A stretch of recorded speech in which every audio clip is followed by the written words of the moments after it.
We have seen the effects of the government shutdown has had on the country, and now it's starting to hit home. We have talked to one local agency who says people are having a hard time getting jobs. This because they say they can't get proper forms of identification since the offices to get it are closed. Many people driving hours to get the required ID to land that job. If you're looking for a job, proper government identification is required to verify you're a citizen and legally able to work in the United States. But what happens if you lose or damage it, or it needs an update?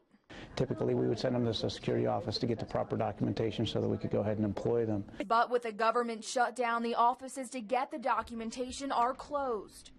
.Kull, vice president of Manpower, a global staffing company, says this is a problem.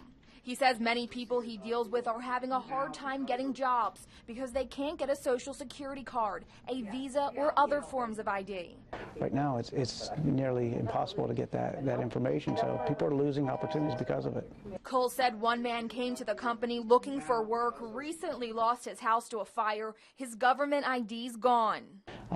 Found a perfect job for him. The employer's ready for him. It was a great match.